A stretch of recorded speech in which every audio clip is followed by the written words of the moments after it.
tonight against its former 5A foe in Amarillo, Tascosa. The question this week is whether or not the Panthers could build off of last week's success. Jason Freund has an answer for us.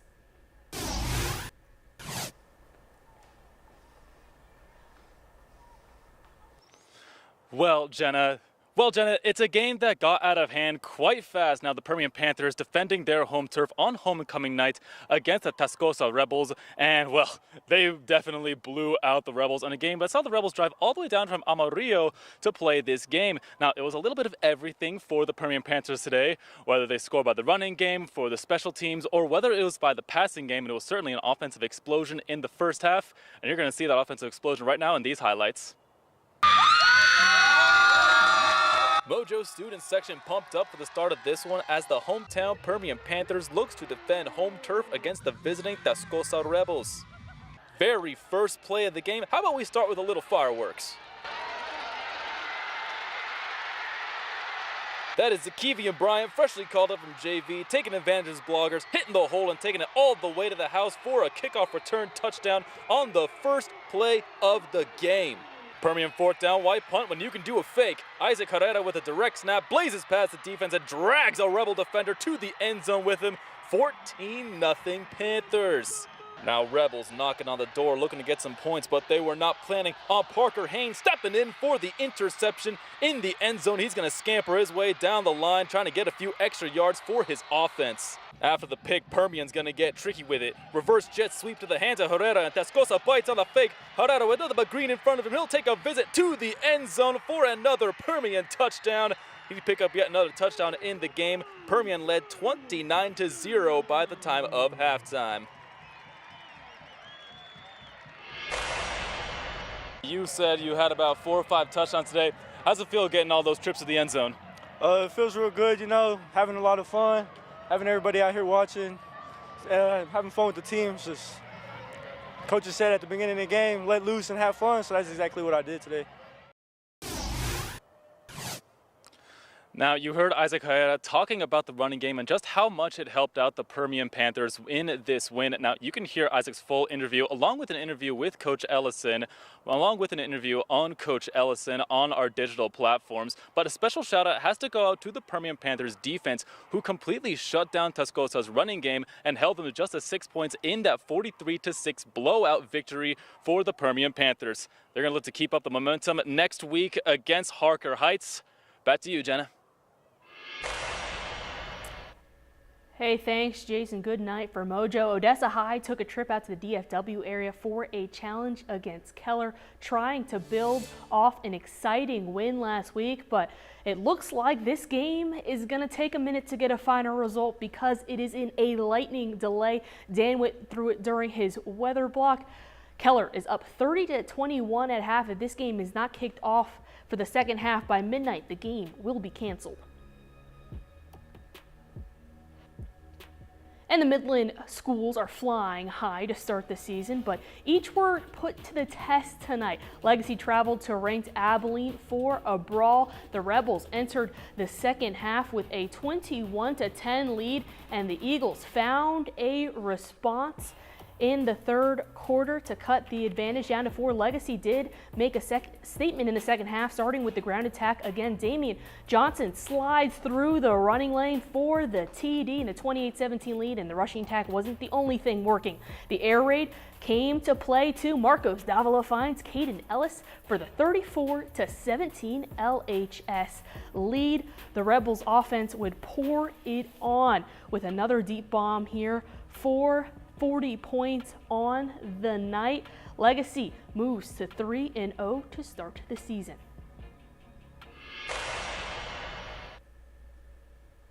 And Midland High facing a big test tonight, too, against Amarillo, and the Bulldogs rolling early. Elijah McCoy trots for his second touchdown of the game early on. 13-0 lead, bouncing off a defender for this one.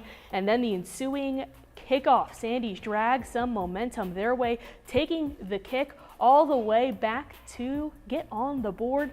And then it's the second quarter with, on the ground, Tim Bambino in 4-6. Missed 2-point conversion though, 19-7 lead. The defense would close out the first half with a big man INT. Darian Mitchell flashes the hands for the turnover. Big gain for Midland High as they win 32-27. All right, we promised you basin battles galore, and now it's time for us to deliver. Our game of the week takes us out to a matchup between Greenwood and Andrews, and Aaron Gelvin is here with more from the home of the Rangers.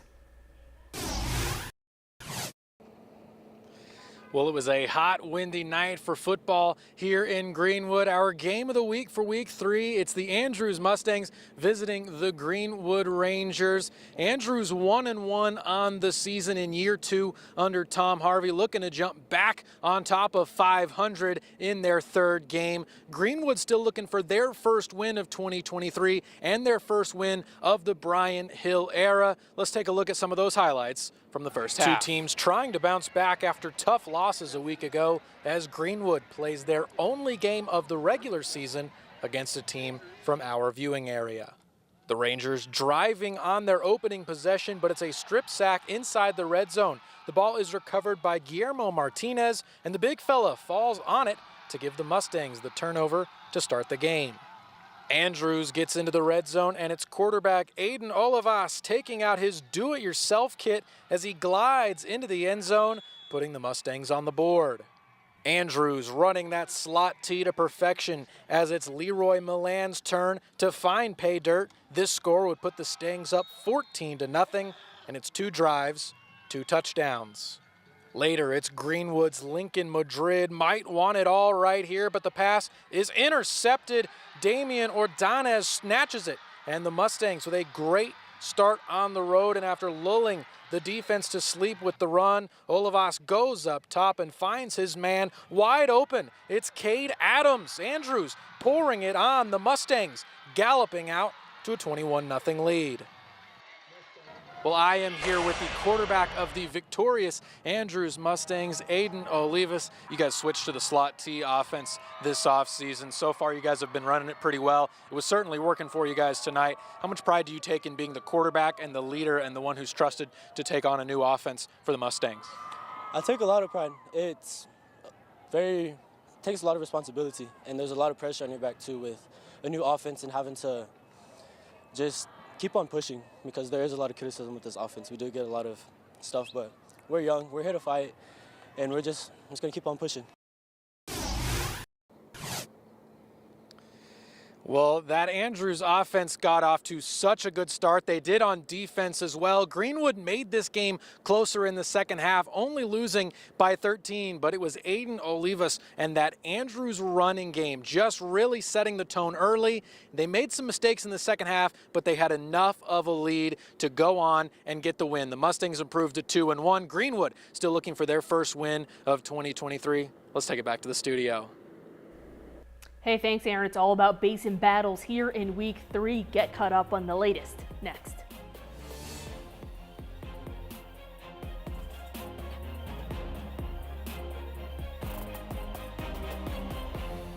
And you're watching Game Time on News West 9.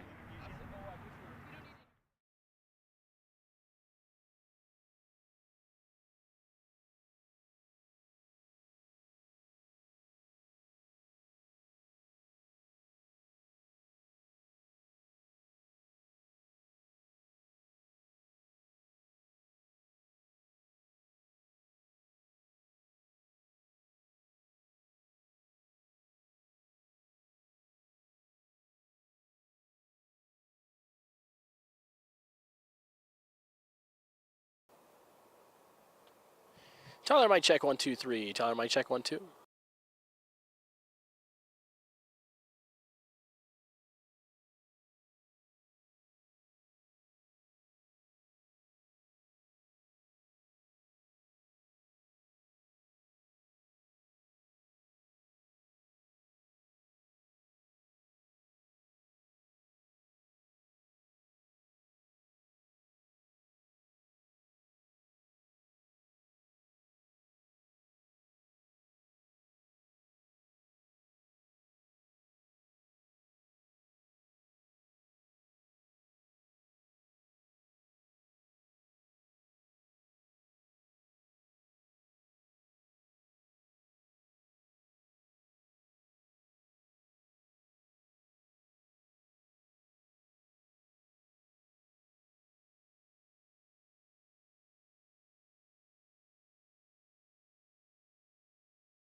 Welcome back to week 3 of Game Time. The Basin battles continue with more local teams facing off.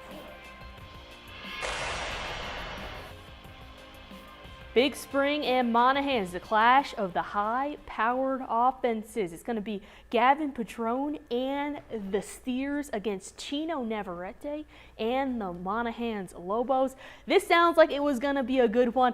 Let's find out if this game ended up living up to that hype with Tyler Dubnik. Yeah, Jenna, it was an I-20 cross-basin battle here tonight at Estes Memorial Stadium between the Monahans Lobos and the Big Spring Steers. Great crowd tonight at Monahans. The offense has scored 97 points in the first 2 games, so was there any question what they would do tonight? 2 playoff teams from a season ago colliding on a hot Friday night in week 3 as the 1-1 Big Spring Steers headed out west to face the red-hot 2-0 Monahans Lobos. And that red-hot offense will get going on the first play from scrimmage. Cole Pittman gets to carry, up the middle behind, great blocking, untouched, 63 yards for the touchdown. Now Big Spring on offense, and his quarterback Gavin Padron rifling one over the middle, but it's intercepted by David Carrasco as the Lobo defense gets involved, and Carrasco rumbles into Steer territory. And that would set up the Lobo offense. Chino Navarrete with a juke and a smooth spin for 6. 14-0 Monahans early on, a sweet touchdown and an equally sweet celebration. Now Big Spring in need of an answer. And on a 3rd and a mile, Padron's gonna air one out, and a rainbow to Zaire Franklin, who will sprint away for the touchdown to get the Steers on the board. However, it would not take long for the Lobos to respond. Navarrete with his arm. And this is out of a helicopter to Bid Cordavo for the touchdown. Now into the second quarter, back to the ground game. Pittman up the middle. He's going to muscle his way to the 1-yard line, and Navarrete will do the rest. Monahans in control at halftime with a 30-14 lead. Here with the senior quarterback for Monahans, Chino Navarrete. And Chino, it seems like y'all's offense really hard to stop in the red zone. Is that kind of a credit to the work that you guys put in down in the red area to make sure you cash in when you get there? We just tell ourselves we're not going to get stopped in the red zone, and if we do, it's a loss for us on that drive, you know. So every single time we touch the ball, we're trying to score. So that's our mentality. Yeah, makes sense. You guys haven't lost a regular season game in about a year. What kind of goes through your mind when I tell you that? It's a great feeling, man, but it's just awesome.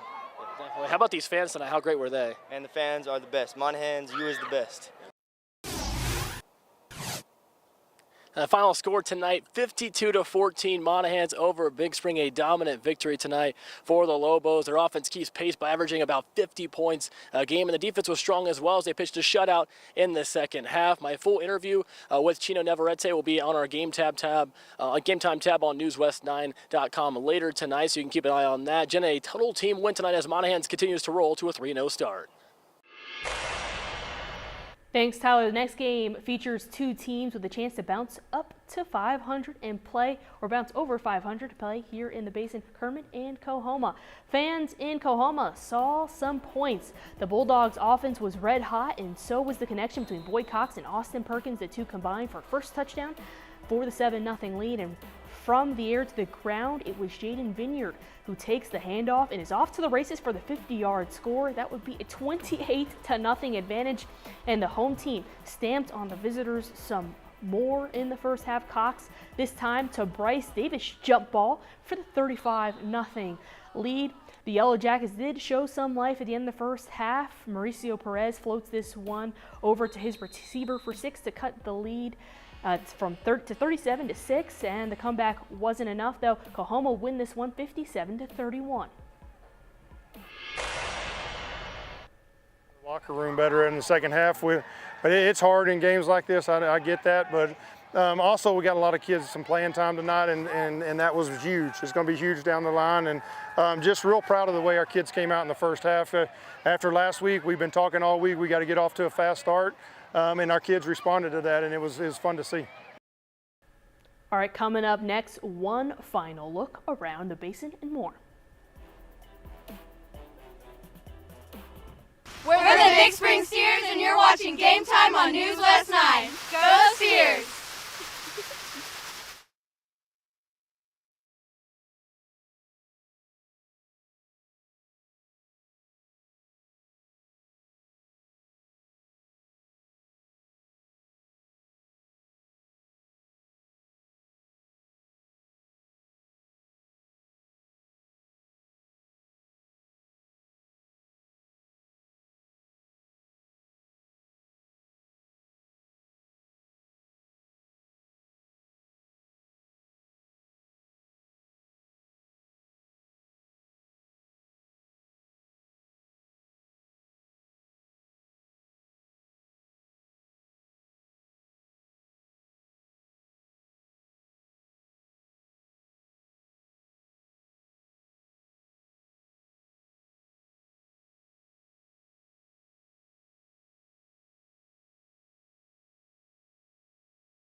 The final stretch of game time brings us more from around the basin. Let's jump right in. Another brawl between two teams fighting to get over 500, but only one could prevail between Stanton and Forsan. The Buffaloes from Forsan started with the early lead in the second quarter, 12-7, and the visitors continued to drive down the field to start the second half. Nicholas Holloway finds Kevin Kilgora for the short pass to go up 20-7. More coming from Forsan. Grant Roman slides through the defense and finds Pater to extend the advantage 26-7 in the third. And then Forsan would end up holding on to this lead to win 32-14. All right, we had another big night filled with talent that leads us to look back on the best of the best. Top Plays is coming up next.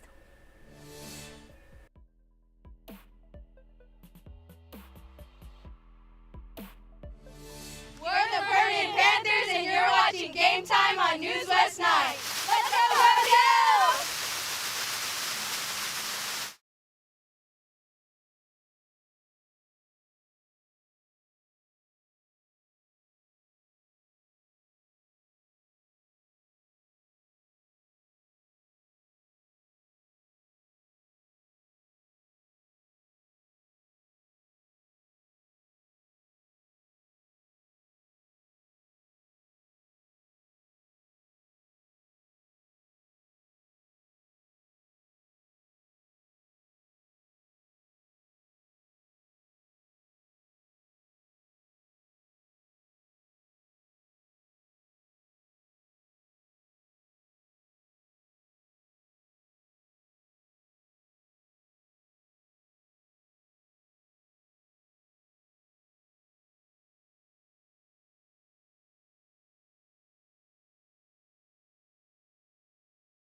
It's time to revisit a handful of the best plays of the night with Top Plays.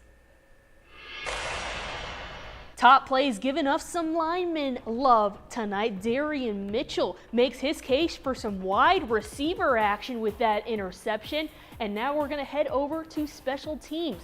Also making this list, Zakivian Bryant opens up the scoring for Permian with the kickoff return to the house. And then it's the Brown brothers from Reagan County. They're going to crack this list. Kason Brown with the one-hander for the touchdown. And finally, out in Coahoma, Boyd Cox and Bryce Davis connect on the 50-50 ball for 6. And the Falcons got off to about as good as a start as anyone could have expected this season. UTPB opened the year with a 96-0 win over Texas College. Coach McCullough's squad dominated in almost every facet of the game. The defense only allowed 2 yards, and the offense surpassed 500. The only area this team fell short was in penalty, accumulating 15. Coach McCullough is looking for more in the game. All right, that's all we have for a Game Time. We'll see you guys next week.